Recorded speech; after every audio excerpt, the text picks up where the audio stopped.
Hey guys, welcome to another video. So today I'm going to chat with you about my future career plans and also what I'm going to do this summer. A few months ago I had a bit of a panic. I suddenly thought, Paige, what are you going to do with your life? Do you have a clue? And the answer was no. I really just hadn't put much thought into it at all.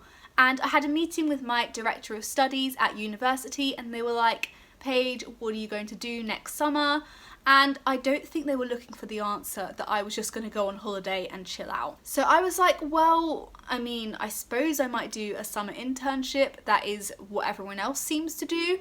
Like, it's pretty much a rite of passage for my degree at Cambridge that you go and do a summer internship after your second year.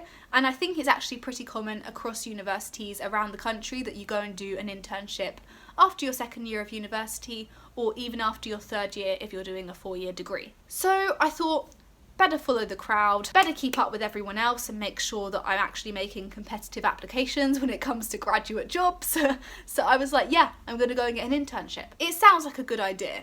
It will keep my summer productive, it will give me experience in a professional environment, it will enhance my skill set, and I think maybe the best thing about getting a summer internship is that you can get a taste of a possible future career path, but not have to commit to it. You can see what it's like and see if it's for you. And I also just quite fancied walking around an office wearing a suit and having a briefcase. I feel like I'd feel pretty professional, pretty cool.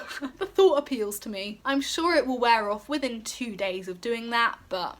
So I was going to my university freshers fair at the start of the year anyway, and there were quite a few stands there for careers networks and like internship, employment help. So, I signed up, put my email down so they could send me emails and spam my inbox. And I was like, well, that's my step towards getting an internship. Pat on the back, way to go me. A few months went by and literally my inbox just got filled with these emails. Did I look at them at all? No. Did I make any step towards actually looking at internships?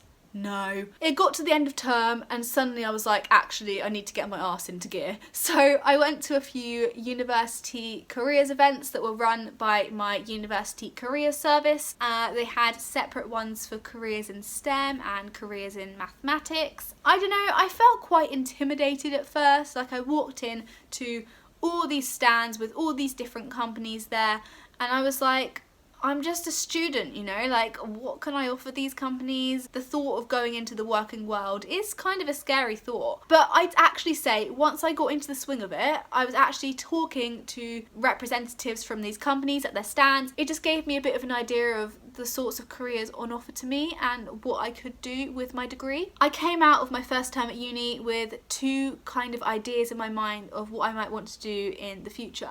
So the first being going down the academia route, so going into astrophysics research. I'm a little bit of a space geek and I just love all things space. I'm specialising in astrophysics in my third year of uni, and then the plan would be to do a master's, so a 4th year, and that would be integrated within my current degree.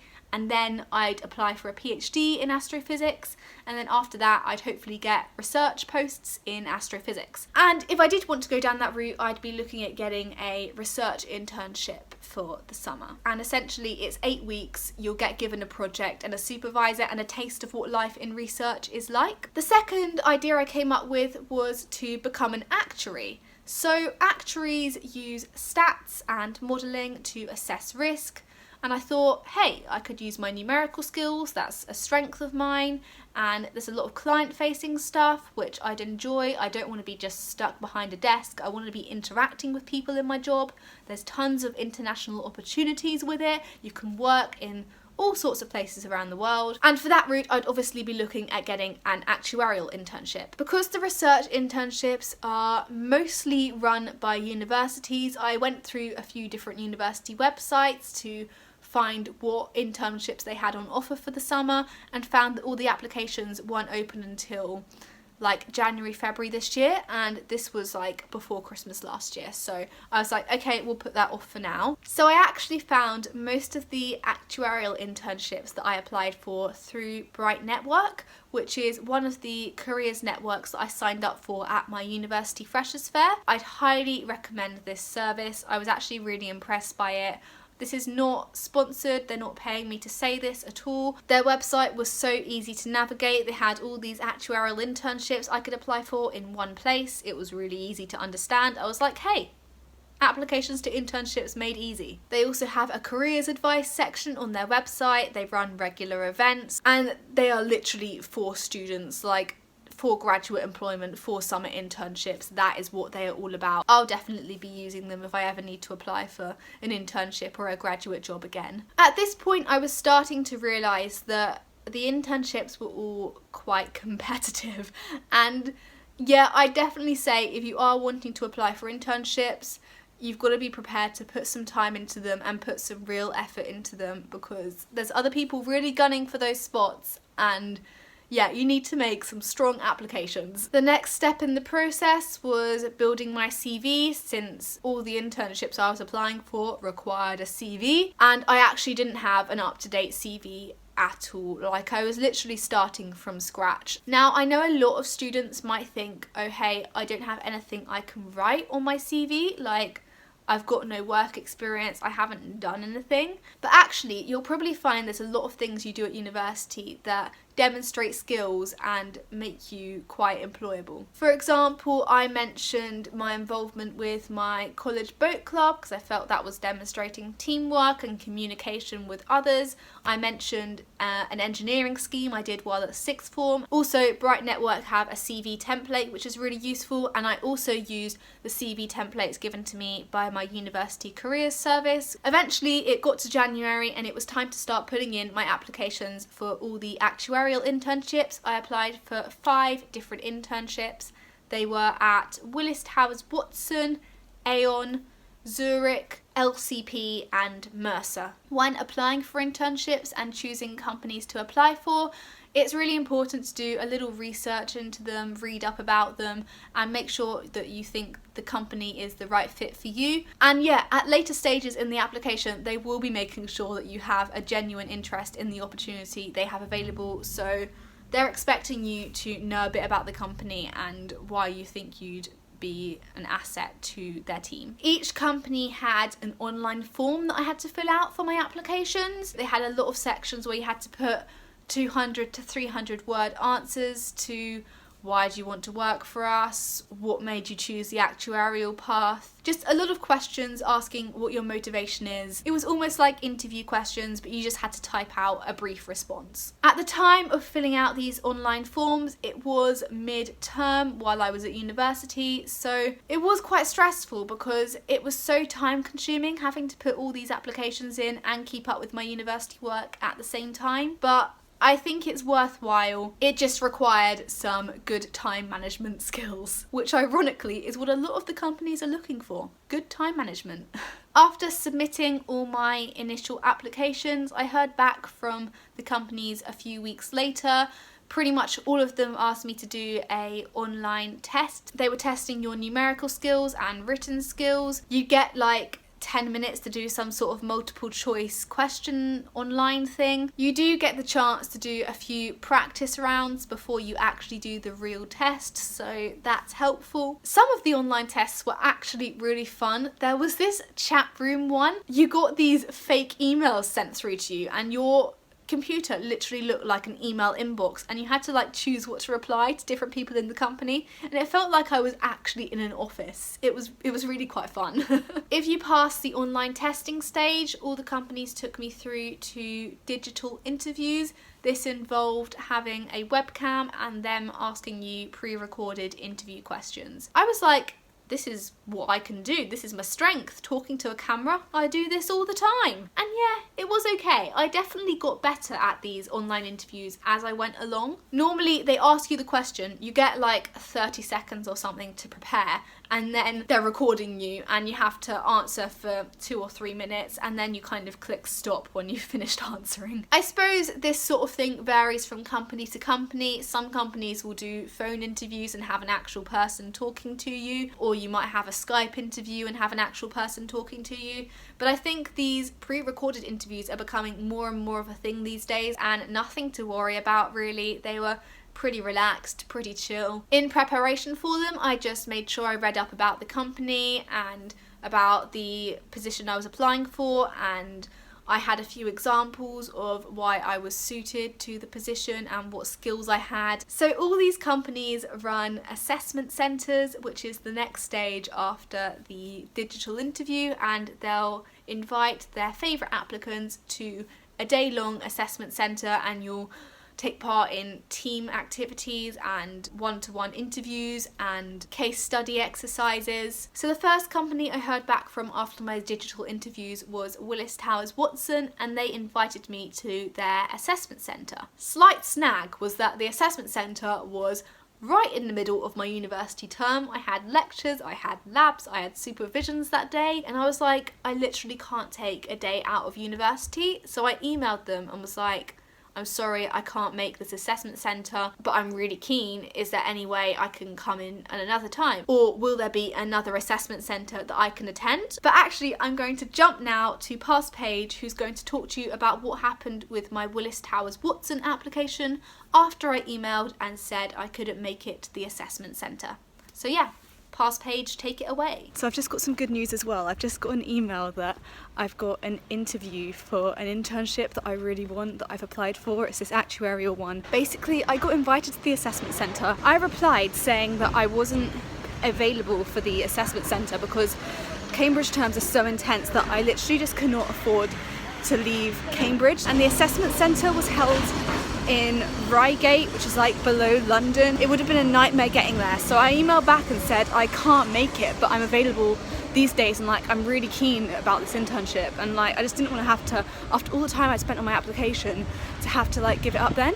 They replied saying they only had like 2 roles left for this position, and they probably wouldn't hold another assessment centre, but if there was another one then they'd invite me. And then I was like, well, do I want to risk them not having any positions left? So I replied saying I might be able to shift a few of my stuff in my timetable to make it to the assessment centre, and then I was just gonna take the hit and skip lectures and head down there. But then they replied saying they couldn't secure another assessor because they'd obviously invited someone else to the assessment centre. So anyway, long story short, I didn't go to the assessment centre yesterday, and that was that. I was like, oh, I'm not getting this internship. But anyway, they've just emailed saying because I've been so keen, they'd like to invite me to an interview, and I can do one of the exercises that they held at the assessment centre some point next week or the week after, which is good news. I do definitely feel though that like these companies should make their internships accessible for people who have got more intense degrees, because it's obviously easier for some people because of their location to be able to make it to the assessment centre, whereas for people like me who are maybe slightly further from where it's held and have quite an intense degree course, it's harder for us. But anyway. So yeah, it was good news in the end, and I managed to get an interview opportunity at Willis Towers Watson. I honestly thought I'd blown it for a minute. I was like, well, I've basically got myself rejected from an internship, way to go me. But it all turned out okay, and I think the moral of the story here is to be persistent. If you want to get anywhere in life, sometimes you do need to push yourself forwards, and sometimes you do need to send that email and be like, hey, I'm just checking up on my application. They remember who you are if you keep emailing them. Anyway, we're going to cut back to past Paige again when I'm preparing for my interview and then going to the interview itself. Evening everyone. So I'm preparing for my interview now, and oh my god, I get so nervous for this sort of thing. My last interview actually was my interview for Cambridge actually. It's been a long time since I've had a proper interview, okay guys? Over 2 years now. Although I have been doing the digital interviews, but it's not quite the same. Like, talking to a webcam is not the same as talking to someone in real life. But I'm sure it's gonna be fine. I've got to go in there with confidence. That's what I've been telling myself. If I'm nervous and I just seize up, like, it won't go well. I'm just making sure I'm fully prepared this evening. I am so bad at thinking on the spot. After that interview finishes, I'm gonna walk out and I'm gonna be like, oh, why didn't I say that? Oh, why didn't I say that? But then I suppose everyone has that to some extent. But just me particularly, I always think of the really good things to say like an hour later, and it's really annoying. I'm just gonna try my best. If nothing comes out of it, at least I tried, you know? Okay, so you joined me today on an exciting day. It's eventful. I've got an interview for an internship, but it's a 2.5 hour train journey to get there. Quite pleased I've got to the station on time. I've got about 8 minutes to spare.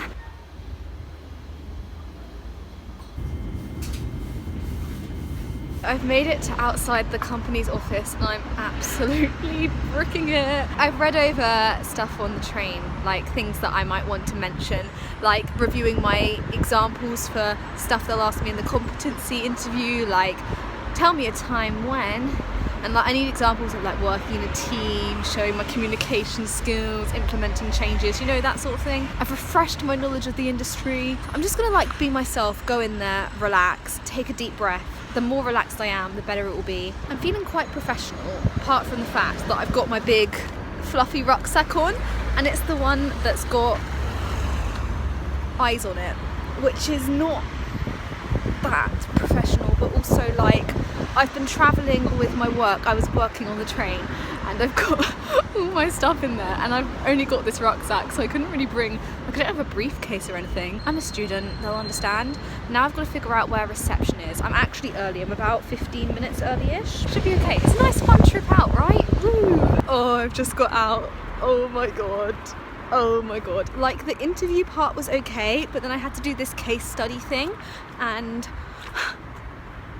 it just could have gone better. But you had to read through all this information and I'm just not a fast enough reader. Like, disaster. I'm annoyed with myself. I know that wasn't a good performance, but do you know what, you have to do these things, sometimes they're a learning curve. Oh my god, such a long interview though. It was like an hour long, an hour and a quarter long. I'm pretty sure it was an hour and a half of just like them questioning me. And then it was like an hour looking at this case study. So yeah, I came back from my interview and I felt like it could have gone a lot better, but I always think that. I'm just always quite pessimistic after doing any sorts of interviews, any sorts of applications. I think on some level it's because I don't like to get my hopes up. I fear being disappointed, or that people will be like, haha, she thought she'd get it and she actually didn't.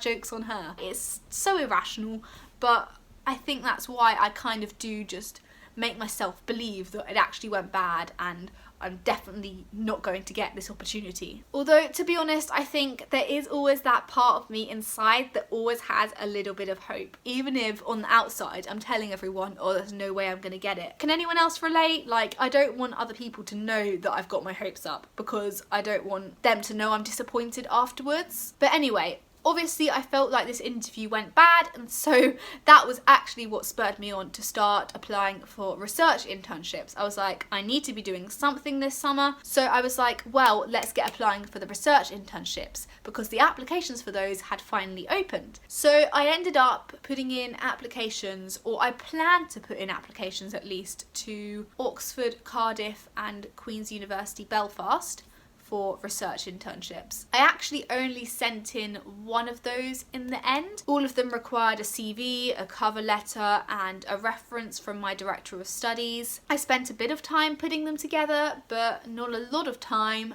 because I heard back from Willis Towers Watson the next day. Let's cut back to past Paige. Okay, so I just wanted to capture this excitement on vlog, but oh my god, I'm actually shaking. I've just been offered the internship that I applied for. Like, literally, they just rung up and said that they really liked me and wanted to offer me the internship, and I can't believe it. Like, there were only 2 places, and like I was through to the assessment centre stage, but like I knew a fair few other people were, and oh, but yeah, I'm so pleased I made the effort to travel for that interview. I feel like this will be of more use to me than doing a research internship. I think getting experience in the actuarial sector, I think that will help me decide more between the two than experience in research, because like, I'm at a university. I suppose as part of my degree course we do like a project which will kind of give us a bit of a taste of research. Also, having a internship under my belt in the actuarial sector would be